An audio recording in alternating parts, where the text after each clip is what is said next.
እግዚአብሔር በቃችሁ ይበለን። ድምጻዊ ታደለ ሮባ ያስተላለፈው መልእክት ነው። ዛሬ በስቴዲየም የሚደረገው ኮንሰርት ላይ አልገኝም፣ ቀጠሮዬን ሰርዣለሁ። ለዚህ ማዘጋጆቹን ይቅርታ ጠይቃለሁ። የወገኖቼ ሐዘን የኔም ሐዘን ነው። እግዚአብሔር መጽናናትን ይስጣችሁም ብሏል። ሰናይ ቀን ተመኘ።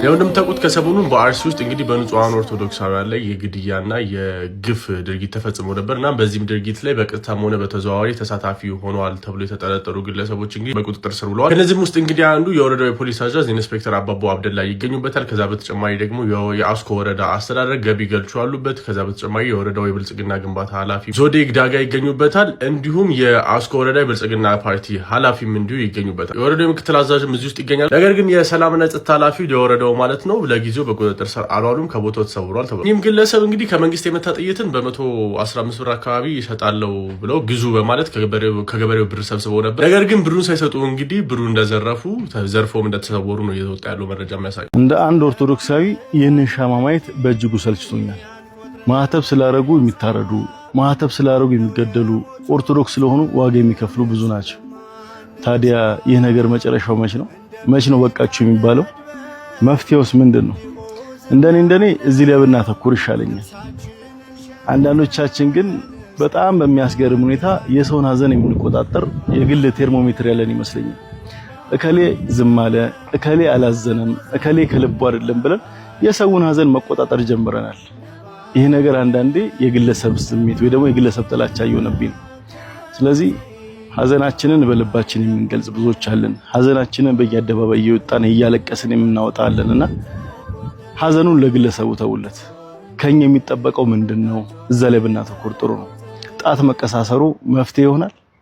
ይህን ጥያቄ እንድትመልሱልኝ በአጽንኦት እጠይቃለሁ። ጣት መቀሳሰሩን እናቁም፣ ሐዘናችንን እንቀንስ፣ ወደ መፍትሄ እናምራ። ይህ ነው ከኛ የሚጠበቀው እንጂ የእንባ ቴርሞሜትር መቆጣጠሪያችንን አንቆጣጠር፣ እናጥፋ። ብሩክዚቲ ነኝ። ቸር ቆዩልኝ። ረፍት ዳኛ ምነው መብርሃን ኢትዮጵያን ጨከንሽባት? ምነው ቀኝሽን ረሳሻት? እስከ መቼ ድረስ እንዲህ መቀነትሽን ታጠብቂባት? ልቦናሽን ታዞሪባት? ፈተናዋን ጣሯን ሰቀቀኗን ይበቃል ሳትያት፣ አላንቺ እኮ ማንም የላት። ረፍት ዳኛ ወዴት አለ? ከተማውስ ይሄን ጉድ ምን አለ? The people of RC are suffering. Innocent Orthodox Christians have been killed, churches have been burned, and families have been displaced. Innocent people are suffering, and their voice deserves to be heard. We stand with the victims and call for justice, protection of human life, religious freedom, and lasting peace. The world must not remain silent. Be voice for the voiceless. Justice for the RC Orthodox Christians who have been murdered. እንደ አንድ ኦርቶዶክስ ብቻ ሳይሆን እንደ አንድ ግለሰብ በአርሲ ህብረተሰብ ላይ የደረሰውን መስማት በጣም ያሰቀቃል። ማርያምን በጣም የሚከብድ ወሬ ነው። ያ ፍርድን የምናገኘው ከእግዚአብሔር ብቻ ነው።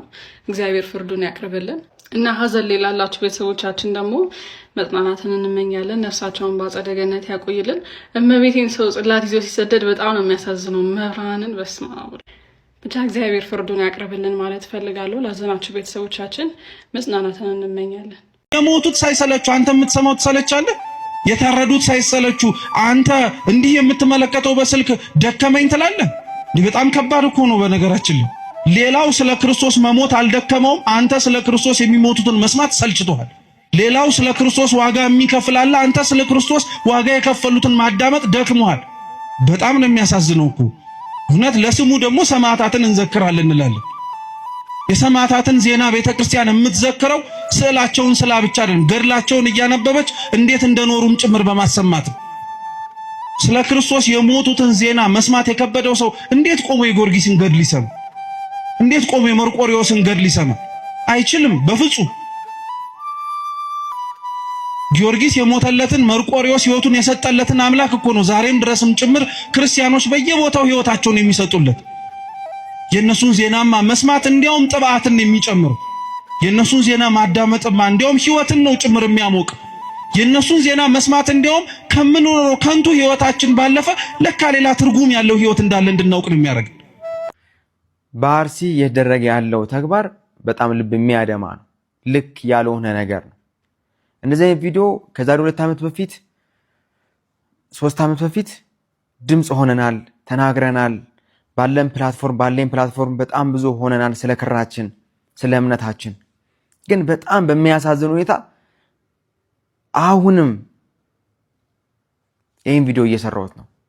ሰው እየሞተ ነው እያልኩ ቪዲዮ እየሰራሁ ነው። በጣም ልብ የሚያደማ ነገር ነው። እዚህ ጋር ቆማችሁ እንደዚህ ነገር ማውራት በጣም የሚያሳዝን ነገር ነው። እኛ አንፈልግም። አንዳንድ ቀን እዚህ ሀገር ራስ ወጣት ሆኜ እየኖርኩ ስላለው በጣም ነው የሚከፋኝ። በቃ ምንም ነገር ማድረግ አትችሉ፣ ምንም ነገር መስራት አትችሉ።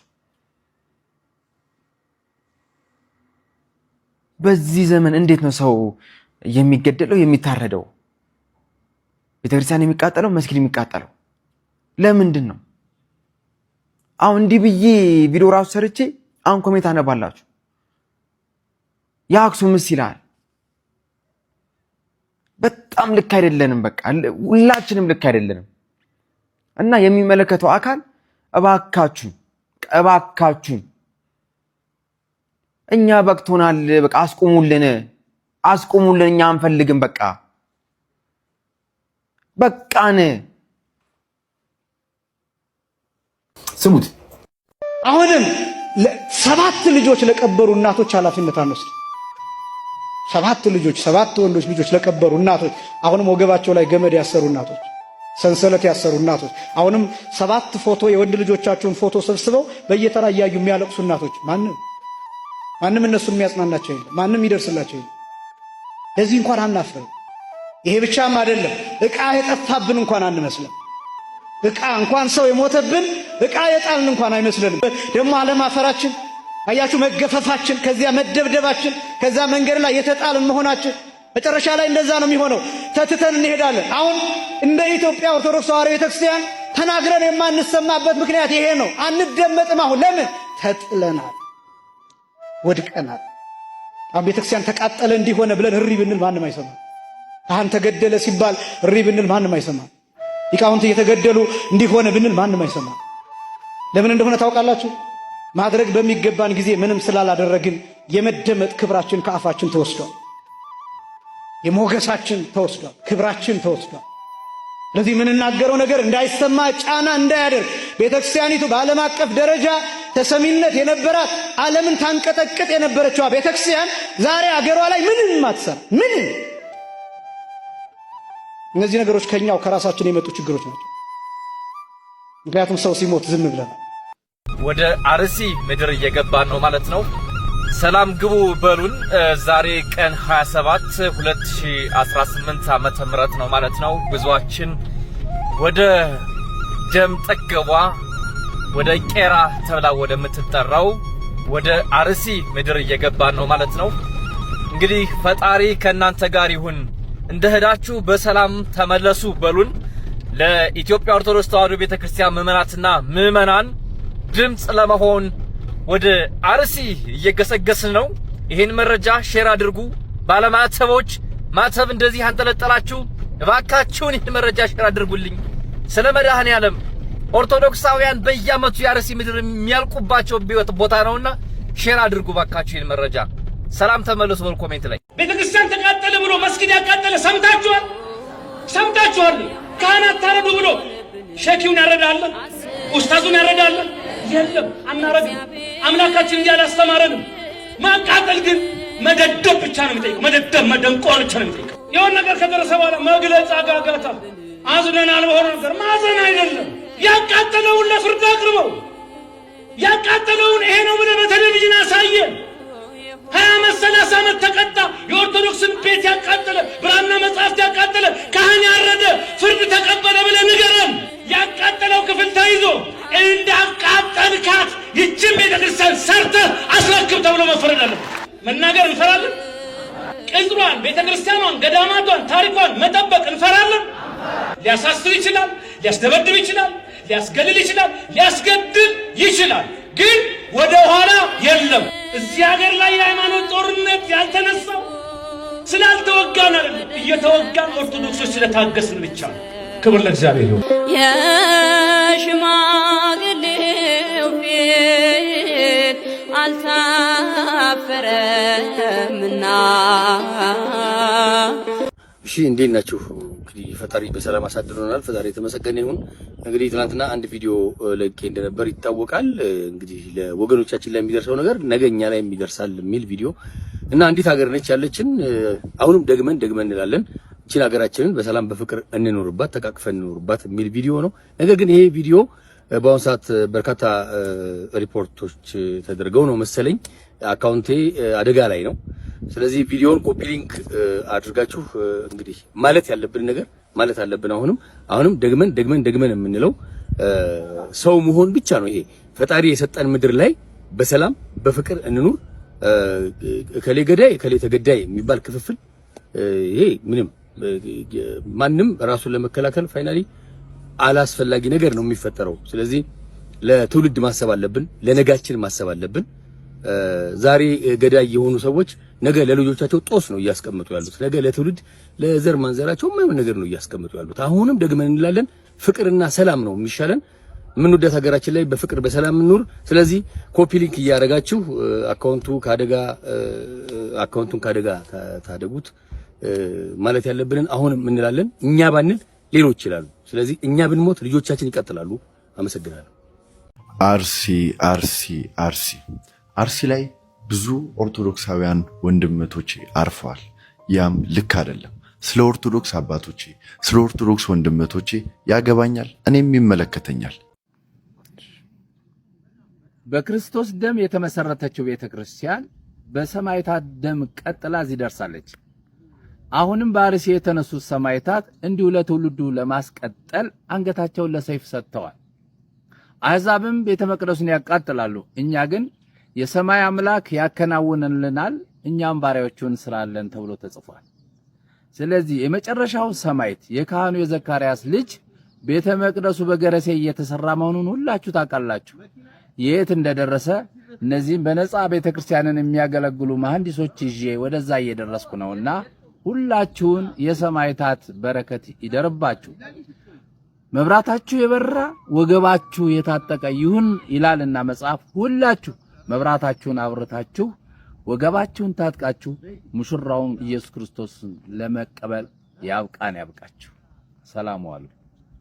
አርቲስቶቹ ከኮንሰርቱ ራሳቸውን አግድለዋል። ሶስት ጊዜ ብቻ ኮፒ ሊንክ አድርጉ። በምስራቅ አርሲ ኦርቶዶክሳውያን ላይ በደረሰው አሳዛኝ ግድያና በኦርቶዶክስ ቤተ እምነት ላይ በደረሰው አደጋ ምክንያት ዛሬ በአዲስ አበባ ስታዲየም ይካሄዳል ከተባለው የአርሴናል የዋንጫ ማሸነፍ የደስታ ኮንሰርት አርቲስቶቹ ራሳቸውን ማግደላቸውን አሳውቀዋል። አርቲስት ታደለ ሮባ ቀደም ሲል ብዙ ብር የወጣበት ኮንሰርት በመሆኑ ራሱን ከኮንሰርቱ ማግደል እንደማይችል በመግለጹ ብዙ ተቃውሞ በማህበራዊ ሚዲያ የደረሰበት ቢሆንም በኋላ ላይ ግን በደረሰው የሞት አደጋ የተሰማውን ጥልቅ ሐዘን በመግለጽ ሊያቀርበው የነበረውን የሙዚቃ ዝግጅት ሙሉ በሙሉ መሰረዙን አስታውቋል። ቀንደኛው የአርሴናል ደጋፊ ድምፃዊ ሳሚዳን ከአርሴናል ደስታ ይልቅ የወገኖች ፍትህና ህመም ይቀድማል በማለት ከዝግጅቱ ራሱን አግልሏል። ሳሚዳን ራሱን ከማግለሉ በፊትም በግል ማህበራዊ ሚዲያው ላይ ለአርሲ ኦርቶዶክሳውያን ድምጽ ሆኖ ነበር። እንዲሁም ድምፃዊት ራሄል ጌቱና የመድረክ መሪ ማክቴዲ እንደ አንድ የህዝብ ልጅና የኦርቶዶክስ እምነት ተከታይነታቸው የተሰማቸውን ሐዘን በመግለጽ በኮንሰርቱ ላይ እንደማይገኙ በይፋ አስታውቋል።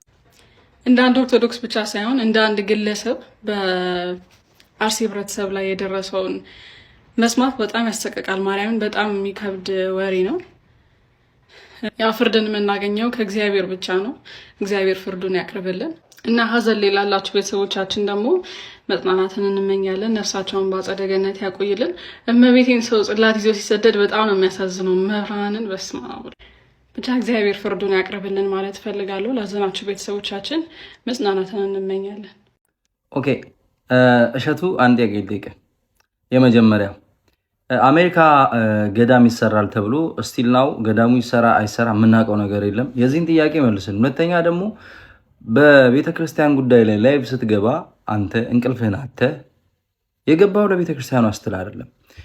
ከቤተ ክርስቲያኗ የምታገኘው ፐርሰንት አለ። የመጀመሪያው 20%። ለምሳሌ ከአሜሪካው ገዳም 20% ተከፋይ ነበር ከሚገባው። እሱን ቶ ውሰድ፣ ችግር የለውም። ዩቲዩብ ያደገው የዛን ጊዜ ነው። ለምን አትለኝም? ብዙ ዋች ሲያደርጉ የነበረው ሲመለከቱ የነበረው ተመልካች ያንተን ህይወት ይቀይርልህ ነበር። አንደኛ ስትሪምህን የሚከታተል ሰው ካለ ዩቲዩብ ይከፍልሃል። ይህን ገንዘብስ ለቤተ ክርስቲያኗ ነው የሰጠው፣ ለራስ ነው የወሰድከው። ስለዚህ እችን ነገር መልስልኝ። እቺ የዛሬ ነች። 10 ቪዲዮ ባንተ ላይ በ10 ቀን ውስጥ እለቃለሁ። 10ሩም የተለያዩ ናቸው። አብራችሁኝ ሆናችሁም አልሆናችሁም አይ ዶንት ጊቭ አ ሺት። በቃ አመሰግናለሁ። እኔ ዘፋኝ ነበርኩኝ። ስለዚህ በኃጢአት ውስጥ ነው ያለሁት። አንተ በምንም ውስጥ አልነበርክ። ነገ ተራው የኔ ነው። ይሄ ልጅ እኮ ዘፋኝ ነበር ለምን ቤተክርስቲያን ገባ ማስባለ ስለማይቀር ይህንን ቪዲዮ ጀምርልሃለሁ። ሃይማኖተኛ ሆን ካልሆንክም ዓለማዊ ሆን ካልሆንክም ይሄን ቪዲዮ ስትመለከተው ኮፒ ሊንክ ሼር እያደረግ ለአርሲ ክርስቲያኖች ይገደኛል እያል ኮመንቱን ታጥለቀልቅልኛል። ክርስቲያኖች ዛሬ መልእክቴ እንደነገርኳችሁ በቀጥታ ለብፁዕ ቅዱስ አቡነ ማትያስ ነው። አባታችን ብፁዕ ቅዱስ አቡነ ማትያስ ከላይ እንደ ቅጠል ረግፈው ወድቀው የምታያቸው በግፍ የተጨፈጨፉ ባለማህተሞች ናቸው። ዛሬም ይቀጥላል። ነገ ምን እንደሚሆን ማንም አያውቅም። ላለፉት 4 ወራት በሰቆቃ የሆነ ደም ሳይፈስብሽ አትደሪ የተባለች ይመስል አርሲ በዚህ ልክ ግፍ፣ በዚህ ልክ ሞት እየበዛባት ያለች ከተማ ናት። እርስዎ ይህንን በተመለከቱ ሰዓት ላይ ቅዱስነቶ ምን እያሰቡ ነው? ለልጆቹስ ምን ለማድረግ እያሰቡ ነው? ከፊት ወጥተው እኛን ለመምራት በህጋዊ መንገድ ለመጠየቅና አካባቢው ላይ ሰላም እንዲሰፍን ለማድረግ ምን አይነት ስራ ለመስራት አስበዋል? አባታችን ብፁዕ አቡነ ሳዊሮስ እርሶስ ይህ ይገደኛል ያሉት ህዝብ፣ ቋንቋውን የሚናገሩለት ህዝብ፣ ይመለከተኛል የሚሉት የዚህ ህዝብ በግፍ እየረገፈ እየሞተ ስላለው ምን አስበዋል? ሌሎቻችሁስ ብፁዓን አባቶቻችን በዚህ ጉዳይ ላይ ምን አስባችኋል? ምዕመኑ በጭንቀት ነው ያለው። አርሲ ላይ ያሉ ክርስቲያኖች መውጣት መግባታቸውን አያውቁም። እኛም ይህን ቪዲዮ እየሰራን ያለ ነው ምናልባት እዛ ቦታ ላይ ስላልሆንን ነው። ሁላችሁም የቅዱስ ሲኖዶስ አባላት ብፁዓን አባቶቻችን በዚህ ሰዓት ላይ እንደው እንዴት ነው ያላችሁት? እንቅልፍስ ይወስዳችኋል ወይ? ትተኛላችሁ ወይ? ይህ ሁሉ ሬሳ ረግፎ ወድቆ ጠብቋቸው የተባሏቸው እነዚያ በጎች ረግፈው እየተሰዉ እየሞቱ እናንተ በዚህ ሰዓት ላይ ምን እያሰባችሁ ነው? ምን ለማድረግ ወሰናችሁ? ከዚህ በላይ የሚመጣ ምን አለ?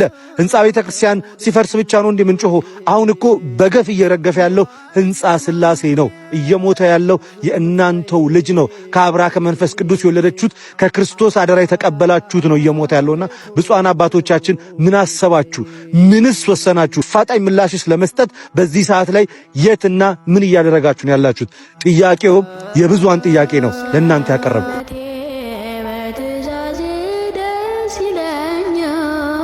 በስጋዬም በኩል ኃጢአትም ይስበኛል። ምንኛ ጎስቋላ ደካማ ነኝ